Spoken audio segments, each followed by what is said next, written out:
Welcome to another edition of Finish First. I'm Judge Dawson. Today, I am coming to you from my courtroom.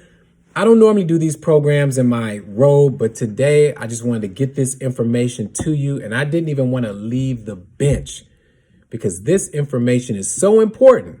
And if you've been coming to the programs, you know that I put my all into all of our programs because I want you to be the best you can be. So I'm going to give it to you fast. I'm going to give it to you as completely as possible so that you can take this information, apply it to your life or somebody you know.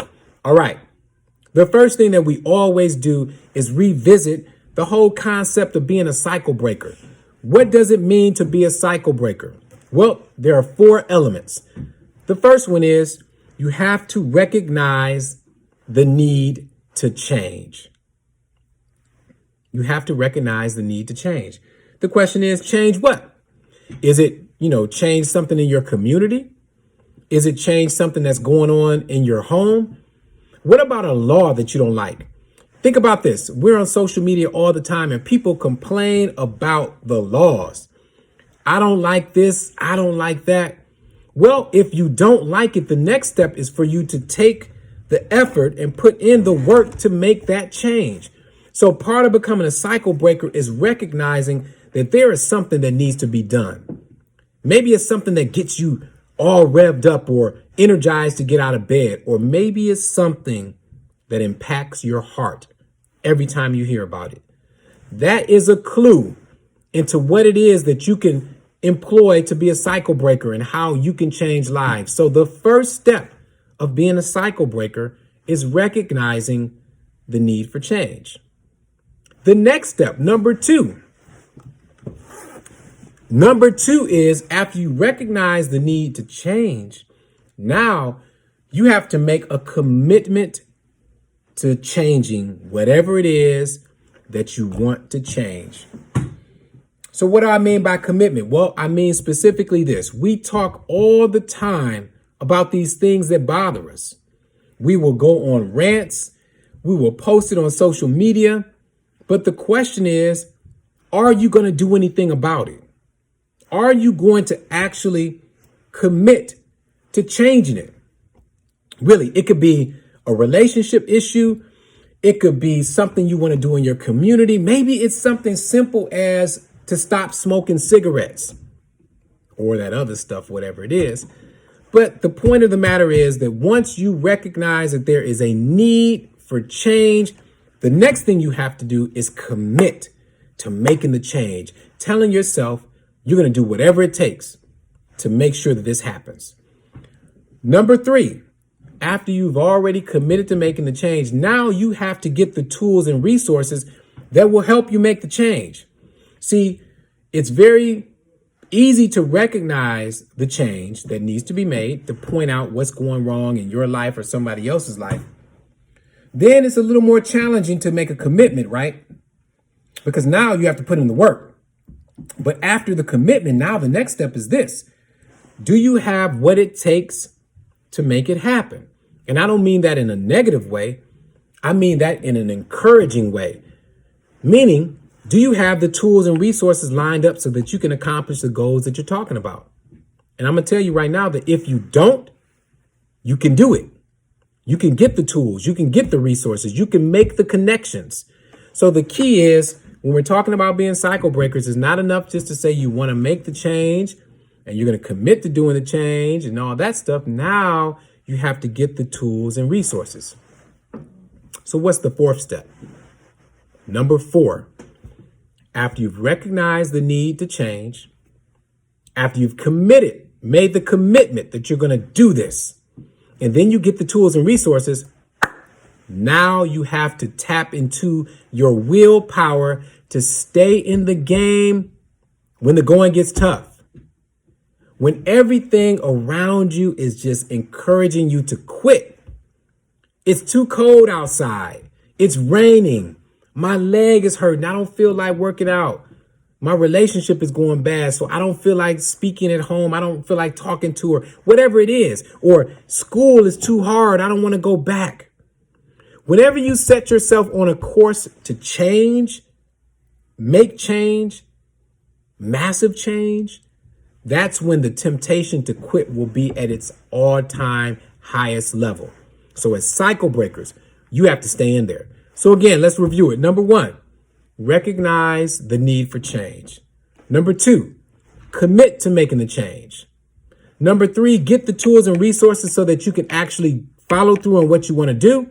And then number four, don't quit when it gets hard. Stay in the game. That is a review of what this whole program is about. It's about being cycle breakers. But now let's get to the topic for today. And we are talking about humility. Humility. Let's go. All right. What is the definition of humility? And I'm going to look right at it.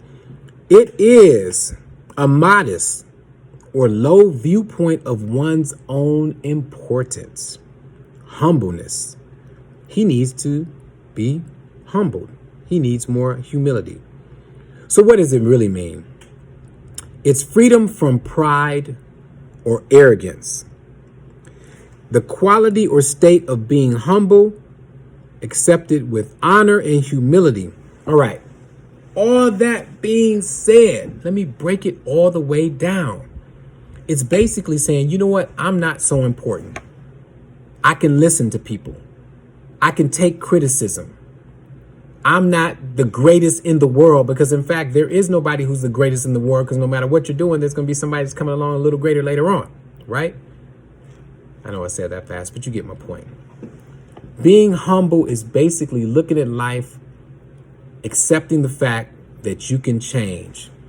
Being humble is looking at life and not only accepting the fact that you can change, but also accepting the fact that you can learn something, that you can learn how to do something better.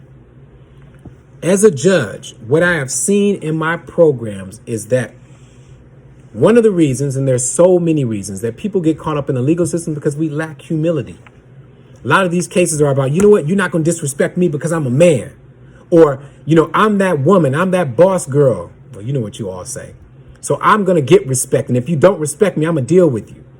Or go play with somebody else. You're not going to play with me because I'm going to put it on you. Well, you know what? That's an example of how not being humble can cause you to find yourself in front of a judge. Those are examples of how the lack of humility can cause your life to end up in a bit of chaos. And if you don't think it's chaotic, just the fact that if you ever end up in front of a judge based on some charges against you, that means something went wrong. That means somewhere in that situation, you could have controlled something, but you didn't. Let me give you another example of when humility is actually in action. What about when dealing with police officers? Now, the first thing you want to say was, well, you know what, Judge? I'm a man, I'm a woman, I deserve respect. Well, the fact of the matter is that a person that has the badge, at that moment in time, that person can destroy or at least control the narrative at that moment. So if you are not in control of the narrative at that moment, that means you are not in the position of power at that moment. If you are not in the position of power at that moment, that calls for a little bit of humility. So let's go all the way back. When a police officer pulls you over, that police officer can be the biggest jerk in the world because we know a lot of them are. But if you approach it with a little bit of humility, all I care about is you surviving that police stop without being a statistic. It's okay and it's cool to have your video on Instagram and people talking about you. But what if you are not alive because of that interaction with the police officer? Your video is rolling, but you died as a martyr, you know, for something that you could have controlled and you could have fought in a different way. So when we talk about humility, I think this is a perfect subject for today's session because we need it a little bit more because, frankly, your success and your survival depends on your ability to tap into your humility. All right, so we talked about what being humble is, and we really almost, for the most part, talked about why it's important, right? It's important because you want to live, you want to survive, and you want to have a life that is legal, matrix free. So again, when we talk about why is it important, you want to live, you want to survive, and you want to have a life that is legal, matrix free. That's why humility is so important. You don't want to always bang yourself up against a wall. Let me give you another example. Now, we talked about the police example, right? Let's talk about school. We have individuals who go to school with the attitude that they don't have to listen to the teacher or they don't have to respect the principal. But again, here's a situation where the person that is in control has something that you want. That's where you have to be a little humble. They have the education that you're trying to get. They have the keys to graduation. That's what you're trying to achieve. So that's why your interaction with them demands that you approach it from a standpoint of humility. That's a why.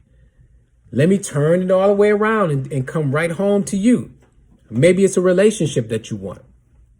You know, you want that person so bad, you met them, you believe that being in that relationship is going to change your life, is going to change their life. But in order to get that relationship going, oftentimes you have to step back and have a little humility, right? You have to ask that person, what's your name? You have to ask that person, can I call you? Nobody wants to be humble in those situations, but you can't get what you want unless you are humble. But see, we are able to connect the dots in those situations, but we don't allow ourselves to connect the dots in those other situations, those life and death situations, right? When you're dealing with a person on the street, that person has a gun or that person is extra violent, and you're like, you know what? I'm going to approach them anyway. I'm going to say what I got to say because I'll shoot them too. So now we'll have a big shootout on the street with 2 people dead because nobody wanted to be humble.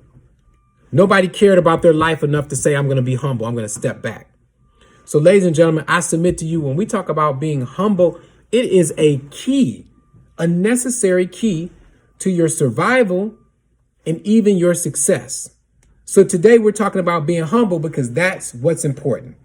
Why is it so difficult for people to be humble? Well, I have a few theories on that, and I'm going to focus in on one, and we'll talk about that today. It's based on your level of investment in your disillusion. Whether or not you can be humble is often based on the level of your investment in your disillusionment. You're disillusional about something, right? Something has you all caught up and you just can't let it go. And that's based on your investment. Let me tell you what I mean. If you've been in a situation where somebody's been telling you a lie for 1, 2, 3, 4 years, or you have bought into that lie, or let me even say even worse, you've been the person telling the lie. You know how hard it's going to be to back down away from that lie. You know how hard it's going to be to walk away from that relationship that you've invested so much time in, so much effort, so much money, because you've been caking people all over the place. You're not going to want to walk away because you are so invested in that disillusionment. You're so invested in that terrible relationship. You're so invested in the situation that's gone bad that you won't walk away. You won't have the courage to walk away. You don't have the courage to be humble and say, you know what? I lost there. That did not work out for me. And I know it's not best for me, but you know what? I'm walking away because I can take that loss. I can take that L. And that's where being humble comes in, because if you don't have that humble spirit, you're not going to be able to walk away, even when you know it's to your best interest. Being humble is the key to your success and your survival. There was a scientific study, and this is how it went. Follow me on this. The scientists had 2 groups of people, and they told them something. They told one group, hey, here's $4, and I'm going to give you another $1 if you solve the puzzle that we're going to place in front of you. All right, so you get it? Group A is, if you solve this puzzle, you already have $4 that I just gave you. I'm going to give you another $1. Group B, they were told something slightly different. Here's $5. And if you cannot solve the puzzle, we're going to take away $1. So now we're talking about the human ego. Whether or not you're going to gain $1 or if I'm going to take something from you. So are you humble enough to say, you know what? I'm going to decide this in a way that's best for me. And more importantly, check this out. What was discovered was the way that we frame our minds around our investment. The people who were threatened to take $1 away from their $5, they worked at this puzzle harder and longer than the other people. Now, I'm going to give you an inside bit of information. The puzzle, there was no way to solve the problem. It was impossible, right? But the study showed that the people who were given $4 and offered $1 additional worked hard, but then they stopped. On the other hand, you have the people who were told, hey, if you don't do this, $5, I'm going to take away $1. Now, you don't have to be a mathematician to know that no matter what, $4 was all that both parties were going to get. No matter what happened, they were only going to get $4. But when you tell people that I'm going to take away something from you, their level of attachment to that investment will make them work harder. They will go hard. They will go long. And sometimes they will even be unreasonable not to lose. And that goes right back to what I'm talking about today. Are you so invested in your position, in your relationship status, in looking like the man or the boss, or that you have so much money and so much success? Are you so invested in the outer appearance that you're not humble enough to admit that things are not going well in your life, or that you need to make adjustments, or that there's something that you can do a little bit better? I submit to you that when you tap into your ability to be humble, you will be a cycle breaker. Let's go. So that is our cycle breaker session today. Short talk on being humble and how being humble is the key to either your success or your failure. So again, thank you for tuning in. Check out the video, answer the questions at the end, and have a beautiful day.